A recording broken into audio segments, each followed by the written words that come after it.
Sunday ശാലോമിലേക്ക് സ്വാഗതം. ഞാൻ Jose John Mallikassery. പതിവിൽ നിന്ന് വ്യത്യസ്തമായി ഇന്ന് നമ്മൾ ഇസ്രായേൽ വിഷയത്തിൽ നിന്ന് മാറി ഒരു വിഷയത്തിലാണ് വീഡിയോ ചെയ്യുന്നത്. എത്യോപ്യയിലെ കഴിഞ്ഞ ദിവസം ഒരു വോൾക്കാനിക് ഇറപ്ഷൻ ഉണ്ടാവുകയും അതിനെ തുടർന്ന് നമ്മളുടെ അടക്കമുള്ള ആകാശത്ത് ചാരത്തിൻ്റെ ഭീഷണി ഉണ്ടാവുകയും ചെയ്ത സാഹചര്യത്തിൽ അതെന്താണ് ഒന്നൊന്ന് വിശദീകരിക്കാനാണ് ശ്രമിക്കുന്നത്. പക്ഷേ നമ്മളുടെ പ്രേക്ഷകരിലെ ഭൂരിഭാഗം പേർക്കും ഇതിനെക്കുറിച്ച് നല്ല ധാരണയുണ്ടാവും. എങ്കിൽ പോലും നമ്മളുടെ ചില ചാനലുകളിൽ ഞാൻ കഴിഞ്ഞ ദിവസം കേരളത്തിലെ ഏറ്റവും പോപ്പുലർ ആയിട്ടുള്ള ഒരു യൂട്യൂബർ ഇതിനെക്കുറിച്ച് സംസാരിക്കുന്നത് കേട്ടു. അപ്പം അദ്ദേഹം പറഞ്ഞത് ഈ വോൾക്കാനിക് ആഷിനകത്ത് കല്ലും ചില്ലും അങ്ങനത്തെ ഒരുപാട് സാധനങ്ങളുണ്ട്, അതെല്ലാം കൂടെ ഇപ്പോൾ ഇന്ത്യയുടെ മുകളിൽ വന്ന് നിൽക്കുകയാണ്, നാളെ ഇതെല്ലാം കൂടെ ചിലപ്പോൾ പൊഴിഞ്ഞ് താഴോട്ട് വീഴും, അല്ലെങ്കിൽ നമ്മുടെ ഹിമാലയത്തിന് പെരുക്ക് പറ്റും എന്നൊക്കെ അദ്ദേഹം പറയുകയുണ്ടായി. അപ്പം ഇത്തരം ധാരണകൾ ഇത്രയും ലക്ഷക്കണക്കിന് വ്യൂവേഴ്സുള്ള യൂട്യൂബർമാരൊക്കെ വിളിച്ച് പറയുമ്പോൾ ഇതിനെക്കുറിച്ച് യാതൊരു ധാരണയും ഇല്ലാതെ അപ്പോൾ നമ്മൾ ഇത് എന്താണെന്നൊന്ന് പറയാൻ ശ്രമിക്കുകയാണ്. അപ്പോൾ ഇതിൽ ഈ എത്യോപ്യ എന്ന് പറയുന്ന സ്ഥലത്തിൻ്റെ ലൊക്കേഷനെ കുറിച്ച് നിങ്ങൾക്കൊരു ധാരണ വേണം. നമ്മളിപ്പോൾ കേരളത്തിൽ നിന്ന് കോഴിക്കോട് നിന്ന് ഭൂമധ്യരേഖയ്ക്ക് പാരലായിട്ട് അറബിക്കടലിൻ്റെ മുകളിലൂടെ പടിഞ്ഞാറോട്ട് സഞ്ചരിക്കുകയാണെങ്കിൽ നമ്മൾ ആഫ്രിക്കൻ ഭൂഖണ്ഡത്തിലെത്തുക. അറേബ്യൻ സീയുടെ മുകളിലൂടെ നേരെ നമ്മൾ ആഫ്രിക്കൻ ഭൂഖണ്ഡത്തിലെത്തും. അങ്ങനെ ആഫ്രിക്കൻ ഭൂഖണ്ഡത്തിൽ ആദ്യം നമ്മൾ കാണുന്നത് സൊമാലിയ ആയിരിക്കും. സൊമാലിയാണ് അറബിക്കടലിനോട് ചേർന്ന് കിടക്കുന്നത് ആഫ്രിക്കൻ ഭൂഖണ്ഡത്തിൽ. ഇപ്പോൾ സൊമാലിയ കഴിഞ്ഞാൽ പിന്നെ തൊട്ട് വരുന്ന രാജ്യമാണ് ഈ എത്യോപ്യ എന്ന് പറയുന്ന രാജ്യം. ആ രാജ്യത്താണ് ഈ എക്സ്പോഷൻ നടന്നിട്ടുള്ളത്. ഇനി അറബിക്കടൽ അങ്ങനെ സ്ട്രൈറ്റ് ആയിട്ട് ചെന്നിട്ട് അത് പിന്നെ ഗൾഫ് ഓഫ് ഏദൻ എന്ന് പറയുന്ന ഒമാൻ കഴിഞ്ഞിട്ട് അത് പിന്നെ ഒമാൻ കഴിഞ്ഞിട്ട് യമൻ, അറേബ്യൻ നാടുകളെ കുറിച്ച് നമുക്കറിയാമോ. ഒമാൻ കഴിഞ്ഞിട്ടാണ് യമൻ എന്ന് പറഞ്ഞ രാജ്യം വരുന്നത്. യമൻ എന്ന് പറഞ്ഞ രാജ്യം കഴിഞ്ഞിട്ടാണ് പിന്നെ സൗദി അറേബ്യ വരുന്നത്.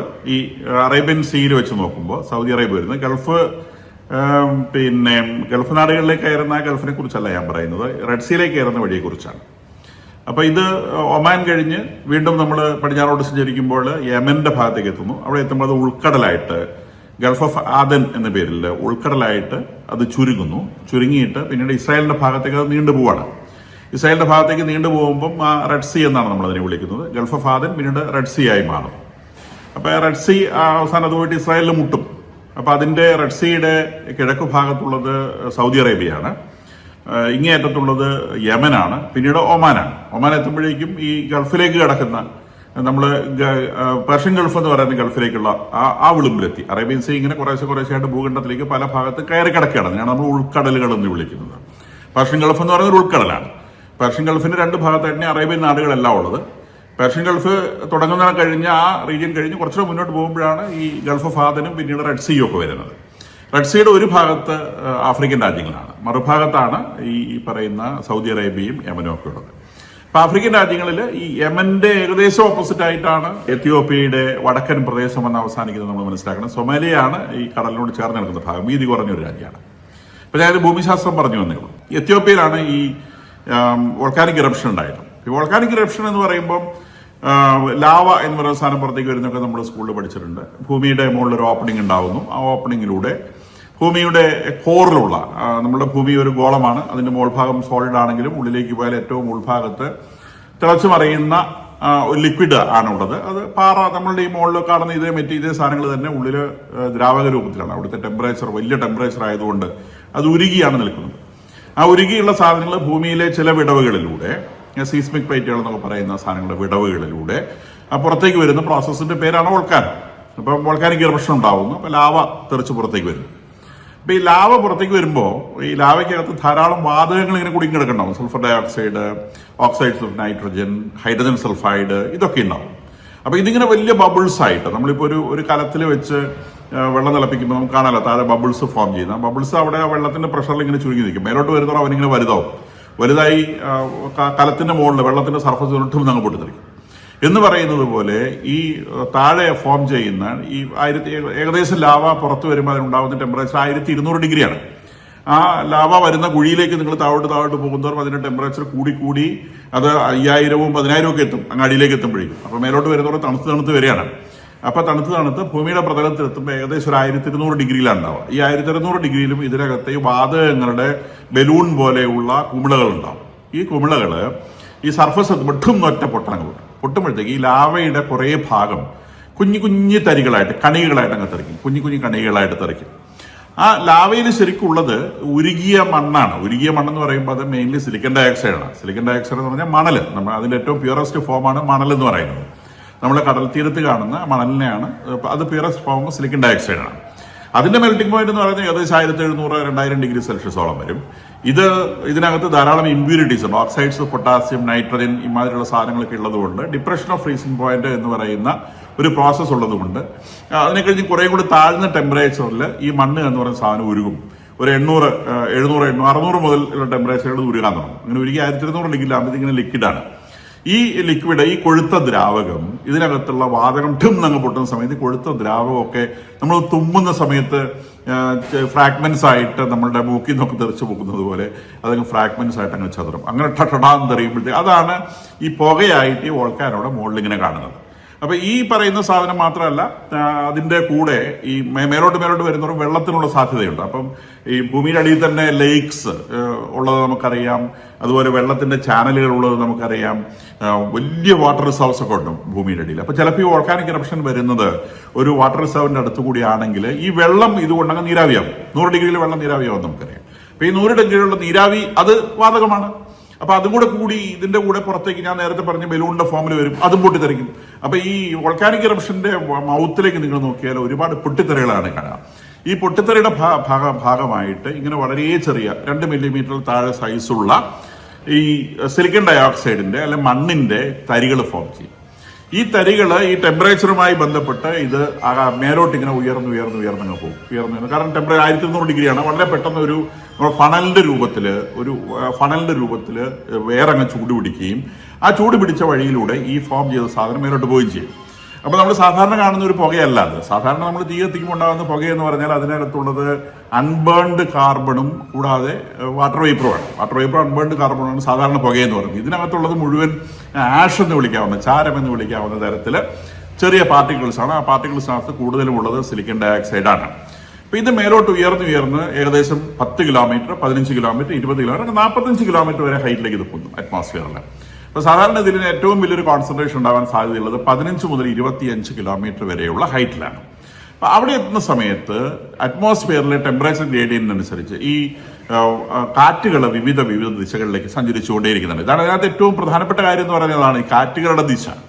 ഭൂമിയുടെ ചൂടുമായി ബന്ധപ്പെട്ട്, ഭൂമിയുടെ മേലെയുള്ള ചൂടുമായി ബന്ധപ്പെട്ട് വിൻഡ് സ്ട്രക്ചർ മാറിക്കൊണ്ടിരിക്കും. അപ്പൊ ആ വിൻഡ് സ്ട്രക്ചറിനനുസരിച്ച് ഈ മേലോട്ടെത്തിയ നമ്മൾ ഈ ആഷ് എന്ന് വിളിക്കുന്ന സാധനം, ആഷ് എന്ന് പറയുന്ന ഈ പുക എന്ന് വിളിക്കുന്ന സാധനം, ഇത് ആ വിൻഡ് സ്ട്രക്ചറിനനുസരിച്ച് വിവിധ ഭാഗങ്ങളിലേക്ക് നീങ്ങും. ഇവിടെ ഇപ്പൊ സംഭവിച്ചിട്ടുള്ളത് ഇപ്പോഴത്തെ സൂര്യന്റെ പൊസിഷനൊക്കെ വെച്ചുകൊണ്ട്, ടെമ്പറേച്ചർ രീതി വെച്ചുകൊണ്ട് ആ എത്യോപ്യയിൽ നിന്നുള്ള വിൻഡിന്റെ ഡയറക്ഷൻ ഇന്ത്യയുടെ ഭാഗത്തേക്കായിരുന്നു. അപ്പൊ അതുകൊണ്ടാണ് ഈ വിൻഡ് ഇന്ത്യയുടെ ഭാഗത്തേക്കും ഗൾഫ് നാടുകളിലേക്കും എന്ന് പറഞ്ഞാൽ അവിടെ നിന്ന് കിഴക്കോട്ട്, വടക്ക് കിഴക്കൻ ഭാഗത്തേക്കാണ് ഇത് നീങ്ങിയത്. കിഴക്കോട്ട് നീങ്ങുന്നു, ചെറുതായിട്ട് വടക്കോട്ട് ചാഞ്ഞിട്ടാണ് നീങ്ങിയത്. അങ്ങനെ നീങ്ങിയ സമയത്ത് ഗൾഫ് നാടുകളിൽ ഒരുപാട് സ്ഥലങ്ങളുടെ മുകളിൽ പിന്നെ ഈ ആഷ് വന്നു. കൂടാതെ നമ്മളുടെ ഇന്ത്യയുടെ മുകളിലേക്ക് ഇത് വന്നു. ഇപ്പൊ ഇന്ത്യയുടെ മുകളിലേക്ക് വന്നു. വീണ്ടും ആ വിൻഡ് സ്ട്രക്ചർ ചൈനയുടെ ഭാഗത്തേക്ക് കൂടുതൽ വടക്കോട്ട് നയിക്കുന്നത് കൊണ്ട് ആ സംഗതി ഇപ്പം ചൈനയുടെ ഭാഗത്തേക്ക് നീങ്ങിക്കൊണ്ടിരിക്കുകയാണ്.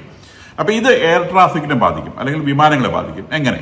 ഇപ്പൊ വിമാനങ്ങളെ ബാധിക്കുന്നത് ഇതിനകത്ത് ഞാൻ നേരത്തെ സൂചിപ്പിച്ചു സിലിക്കൺ ഡയോക്സൈഡ് ആണ്. ഗ്ലാസ് എന്ന് പറയുന്ന സാധനം സിലിക്കൺ ഡയോക്സൈഡ് ആണ്. നമ്മുടെ വീട്ടിലുള്ള നമ്മൾ ചായ കുടിക്കാൻ ഉദ്ദേശിക്കുന്ന ഗ്ലാസിനകത്ത് നമ്മൾ വില കൂടിയ ഗ്ലാസുകൾ, വില കുറഞ്ഞ ഗ്ലാസുകൾ, പലതരത്തിലുള്ള ഗ്ലാസുകൾ ഉണ്ടാവും. ഗ്ലാസിന്റെ വില നിശ്ചയിക്കുന്നത് വാസ്തവത്തിൽ അതിന്റെ മെൽറ്റിംഗ് പോയിന്റുമായിട്ട് ബന്ധപ്പെട്ടിട്ടാണ്.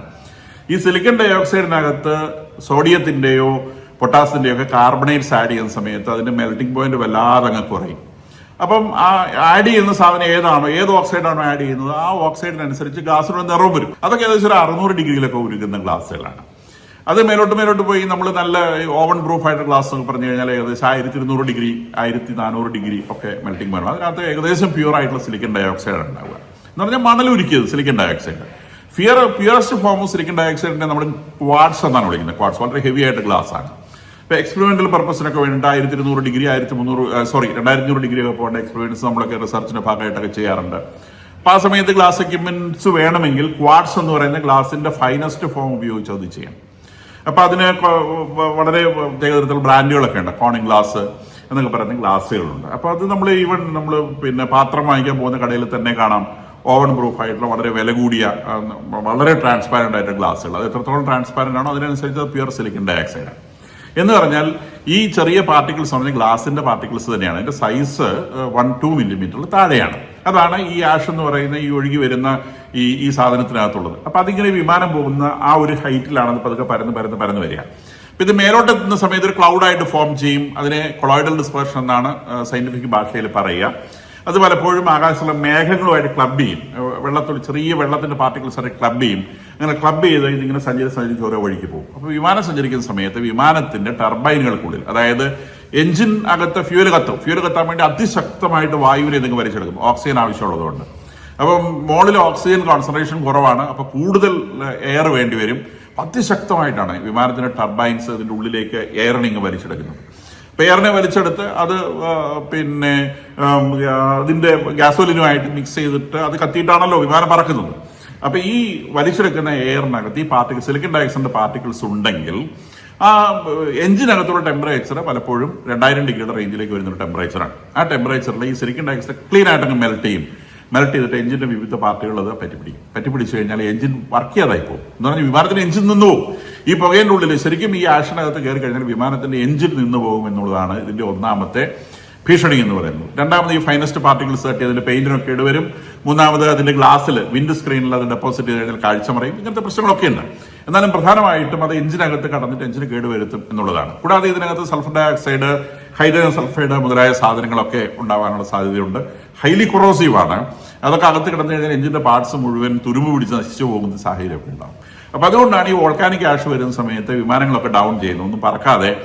ഇത് യൂറോപ്പിലെ കഴിഞ്ഞ വർഷം ഒരു വോൾക്കാനിക് എറപ്ഷൻ, കഴിഞ്ഞ വർഷം 2010 ഒരു വോൾക്കാനിക് എറപ്ഷൻ ഉണ്ടായ സമയത്ത് 2 ആഴ്ചയോളം ആകാശത്തിൽ, അത് പിന്നെ വിന്റർ സീസൺ ആയിരുന്നു. വിന്റർ സീസണിൽ ആകാശത്തിൽ ധാരാളം ജലകണങ്ങൾ ഉണ്ടാവും. ഈ ജലകണങ്ങളുമായിട്ട് മിക്സ് ചെയ്ത് ഇത് അന്തരീക്ഷത്തിൽ നിലനിൽക്കുന്നത് ഒഴിഞ്ഞു പോവാതെ വരുന്നതുകൊണ്ടാണ് അത്രയും സമയം എടുക്കുന്നത്. ഇപ്പം നമ്മളെ ഇവിടുത്തെ സംബന്ധിച്ച് വിൻഡ് വളരെ പ്രോംപ്റ്റ് ആയതുകൊണ്ട് അത് പറന്ന് പല റീജിയനിലേക്ക് അങ്ങ് പോകും. ആത്യന്തികമായിട്ട് താഴോട്ട് വരിഞ്ഞു കേട്ടോ. ഇത് കുറെ കഴിഞ്ഞ് ഇങ്ങനെ ഗ്രാവിറ്റേഷൻ ഫോഴ്സ് കൊണ്ട് താഴേക്ക് വന്ന് എവിടെയെങ്കിലും ഒക്കെ മഴയായിട്ട്, മഴയുടെ കൂട്ടത്തിൽ ഈ സാധനം താഴെ വരാതിരിക്കുകയില്ല. അതിന് മേലെ അങ്ങനെ നിരന്തരമായിട്ട് നിൽക്കാൻ പറ്റില്ല. അത് താഴെ വരും. പക്ഷേ താഴെ വരുന്നത് കുറെ കഴിഞ്ഞിട്ട് ഈ പാർട്ടിക്കിൾസ് ഇങ്ങനെ വലുതാവും. അത് കൊളോയിഡൽ ഡിസ്പെർഷൻ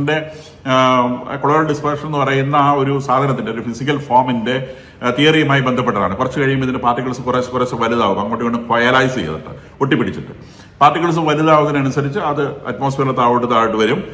തന്നെ മഴ പെയ്യിക്കുന്ന മേഘങ്ങൾ എത്തുന്ന ഒരു റീജിയൻ ഉണ്ട്. ഏകദേശം ഒരു 1 കിലോമീറ്റർ മുതൽ 4 കിലോമീറ്റർ വരെ ഹൈറ്റുള്ള സ്ഥലങ്ങളിലാണ് മഴമേഘങ്ങൾ ഉണ്ടാവുക. ഈ മഴമേഘങ്ങളുടെ ഒരു ലെവലിലേക്ക് എത്തിക്കഴിഞ്ഞാൽ അത് മഴയുടെ കൂടെ വാഷ് ചെയ്ത് താഴോട്ട് വരും. അപ്പോൾ വലിയ ഒന്നിച്ചൊക്കെ താഴോട്ട് വന്നു കഴിഞ്ഞാൽ ആസിഡ് റെയിൻ ഒക്കെ ആയിട്ട് മാറും. കാരണം അതിനകത്ത് സൾഫർ ഡൈ ഓക്സൈഡ് ഒക്കെ ഉണ്ട്. അപ്പോൾ സൾഫ്യൂരിക് ആസിഡിന്റെ ഫോർമേഷൻ സംഭവിക്കും. അപ്പോൾ അത് ആസിഡ് റെയിൻ ഒക്കെ ആയിട്ട് വരും. സാധാരണ ഇതിൽ അങ്ങനെ വരില്ല.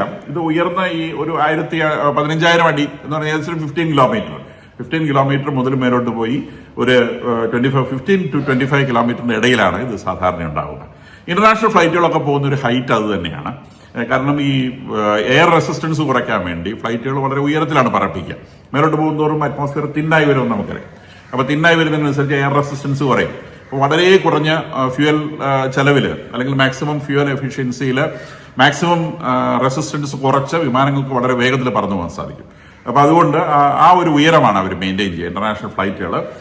ആ ഉയരത്തിലാണ് പലപ്പോഴും ഈ ആഷ്, ഈ വോൾക്കാനിക് ആഷ് എന്ന് പറയുന്ന സാധനം ഉണ്ടാവുക. ഒരു കൊളോയിഡൽ ഡിസ്പെർഷനാണ്. അപ്പൊ അത് പിന്നെ അതിനകത്ത് കല്ലുണ്ട്, പിന്നെ അല്ലെങ്കിൽ ചില്ലുണ്ട് എന്നൊക്കെ പറയുന്നത് വെറും ഇമാജിനേഷൻ ആണ്. ചില്ല് എന്ന് പറയുന്നത് സിലിക്കൺ ഡൈ ഓക്സൈഡ് കണ്ടന്റിനെ സയന്റിഫിക് ആയിട്ട് ഗ്ലാസ് എന്ന് വിളിക്കും. അതാണ്, അല്ലാണ്ട് പിന്നെ ചില്ലിന്റെ കഷ്ണമൊന്നും അല്ല അതിനകത്തുള്ളത്. അതിനകത്ത് കല്ലൊന്നുമില്ല. ഹെവിയർ ആയിട്ടുള്ള ഒരു പാർട്ടിക്കിളിനും അറ്റ്മോസ്ഫിയറിൽ മേലോട്ട് പൊന്താനാവില്ല. അറ്റ്മോസ്ഫിയറിക് ഗ്രാവിറ്റേഷണൽ ഫോഴ്സ് കൊണ്ട് അതിനെയൊക്കെ വലിച്ച് അപ്പം തന്നെ താഴെ ഇടും. ഇത് 2 മില്ലിമീറ്ററിൽ താഴെയുള്ള പാർട്ടിക്കിൾസ് ആണ്. അതിനാണ് ഒരു കൊളോയിഡൽ ഡിസ്പെർഷൻ ഫോം ചെയ്യാൻ സാധിക്കുക. കൊളോയിഡൽ ഡിസ്പെർഷൻ എന്ന് പറയുന്നത് അതിന് എയറിനകത്ത് ഇങ്ങനെ ഫ്ലോട്ട് ചെയ്ത് കളിക്കാൻ പറ്റും. നമ്മൾ മഞ്ഞൊക്കെ ഫ്ലോട്ട് ചെയ്യുന്നത് പോലെ, മഞ്ഞ്, മിസ്റ്റ്, ഫോഗ് എന്നൊക്കെ പറയുന്ന സാധനം ഒക്കെ ഫ്ലോട്ട് ചെയ്യുന്ന പോലെ തന്നെ അതിന് അന്തരീക്ഷത്തിൽ ഫ്ലോട്ട് ചെയ്യാൻ സാധിക്കും. അങ്ങനെ ഫ്ലോട്ട് ചെയ്തിട്ടാണ് ഈ സാധനം മൂവ് ചെയ്യുന്നത് മനസ്സിലാക്കുക. അത് ഹിമാലയത്തിന്റെ മുകളിൽ പോയി പതിച്ചിട്ട് ഹിമാലയത്തിൽ ഐസ് പൊട്ടിപ്പോകുന്നൊക്കെ പറയുന്നത് വിവരക്കേടൊന്നും പോലും വിളിക്കാൻ പറ്റില്ല. അതിനപ്പുറത്തേക്കുള്ള എന്തെങ്കിലും സംഗതിക്കായിരിക്കും. ഓഫ്കോഴ്സ് ഏത് തരത്തിലുള്ള അറ്റ്മോസ്ഫിയറിക് പൊള്യൂഷനും നമ്മളുടെ പ്രകൃതിയെ ബാധിക്കും, ഹിമാലയത്തെയും ബാധിക്കും എന്ന് പറയുന്നത് ഒരു പൊള്യൂഷന്റെ ഭാഗമാണ്. But it is A natural pollution. ആരെങ്കിലും ആളുകൾ കോസ് ചെയ്യുന്ന പൊള്യൂഷനാണ്, നാച്ചുറൽ പൊള്യൂഷനാണ്. അപ്പൊ ഇതിനകത്ത് നമ്മൾ മനസ്സിലാക്കേണ്ട ഒരു വളരെ പ്രധാനപ്പെട്ട സംഗതിയുണ്ട്. വിൻഡ് സ്ട്രക്ചർ എന്ന് പറയുന്ന സംഗതി. വിൻഡ് സ്ട്രക്ചർ ഇത് എത്യോപ്യയിൽ സംഭവിച്ച കാര്യമാണ്. എത്യോപ്യയിൽ സംഭവിച്ച കാര്യം ഏതാനും ദിവസങ്ങൾ കൊണ്ട് തന്നെ അത് ഇന്ത്യക്ക് ഭീഷണിയായി മാറുന്നു എന്നുള്ളത്. അപ്പൊ നമ്മളൊരു അറ്റ്മോസ്ഫിയറിലേക്ക് എന്തെങ്കിലും ഒരു സാധനം, അത് കാർബൺ ഡൈ ഓക്സൈഡ് ആണെങ്കിലും ശരി, അല്ലെങ്കിൽ വേറെ എന്തെങ്കിലും തരത്തിലുള്ള പൊളിവേൻസ് ആണെങ്കിലും ശരി, അത് റിലീസ് ചെയ്യുന്ന അമേരിക്കയിലായിക്കോട്ടെ ഇന്ത്യയിലായിക്കോട്ടെ, അത് അവിടെ മാത്രം ഒതുക്കി നിൽക്കുന്ന ഒരു സംഗതിയല്ല. അത് പിന്നെ ലോകത്തിന്റെ എല്ലാ ഭാഗത്തേക്കും ഇങ്ങനെ ഡിസ്പേഴ്സ് ചെയ്ത് എത്തും. അമേരിക്കയിൽ നിങ്ങൾ റിലീസ് ചെയ്യുന്ന കാർബൺ ഡൈ ഓക്സൈഡ് ഇന്ത്യയുടെ അറ്റ്മോസ്ഫിയറിലെത്തും. അതുകൊണ്ടാണ് അമേരിക്കക്കാരൻ പറയുന്നത് ഞങ്ങൾ വണ്ടി ഓടിക്കാൻ നിങ്ങൾ കാട് വെള്ളത്ത് എന്ന്. അതുകൊണ്ട് ഇവിടുത്തെ കാട് വെട്ടാൻ അവൻ സമ്മതിക്കില്ല. കാരണം അവൻ അവിടുത്തെ പിന്നെ വണ്ടികളുടെ നമ്പർ ഒന്നും കുറയ്ക്കാൻ ഉദ്ദേശിക്കുന്നില്ല, അവിടുത്തെ കാർബൺ എമിഷൻ അവൻ കൺട്രോൾ ചെയ്യാൻ ഉദ്ദേശിക്കുന്നില്ല. അവന് ലാവിഷായിട്ട് കാർബൺ എമിഷൻ നടത്തണം. നിങ്ങൾ ഇവിടുത്തെ കാട് വെട്ടാൻ പറ്റില്ല, കാരണം നിങ്ങളുടെ കാട് ഉപയോഗിച്ച കാർബൺ ഡൈ ഓക്സൈഡിനെ അബ്സോർബ് ചെയ്ത് അറ്റ്മോസ്ഫിയറിൽ നിന്ന് മാറ്റാൻ സാധിക്കും. അപ്പൊ അതിന്റെ സയൻസ് ഇതാണ്. അപ്പൊ ഈ പറയുന്ന കാർബൺ ഡൈ ഓക്സൈഡോ അല്ലെ അങ്ങനത്തെ എന്ത് സാധനവും എവിടെ റിലീസ് ചെയ്താലും അത് ലോകത്തിലെ എല്ലാ സ്ഥലത്തും എത്തുമെന്നുള്ള ഒരു ശാസ്ത്ര സത്യം, അത് ഒന്ന് ബോധ്യപ്പെടുത്താൻ വേണ്ടിയാണ് ഞാൻ ഈ വീഡിയോ പ്രധാനമായിട്ടും ചെയ്തത്.